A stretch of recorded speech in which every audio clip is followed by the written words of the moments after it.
మనం దేవుడి ముందు పాపాలను దాచిపెట్టకూడదు. వాటిని ఒప్పుకొని వాటిని విడిచిపెడితే దేవుని కనికరం మనకు లభిస్తుంది.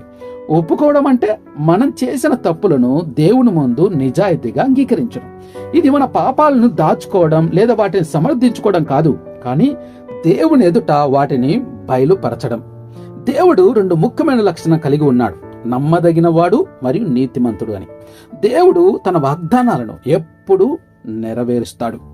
ఆయన మన పాపాలు క్షమించటానికి వాగ్దానం చేశాడు. కాబట్టి మనం ఆయనపై నమ్మకం ఉంచవచ్చు. దేవుడు తన నీతిని బట్టి మన పాపాలను క్షమించగలడు. ఎందుకంటే యేసుక్రీస్తు ప్రభు శిలువపై మన పాపాలకు శిక్షను భరించి ఆయన నీతిని మనకు బహుమానంగా ఇచ్చాడు. కాబట్టి మన పాపాలను క్షమించటం ఆయన నీతికి విరుద్ధం కాదు. మన పాపాలను ఒప్పుకున్నప్పుడు దేవుడు 2 పనులు చేస్తాడు. ఒకటి, ఆయన మన గత పాపాలను పూర్తిగా తుడిచివేస్తాడు. రెండోది, ఆయన కేవలం మన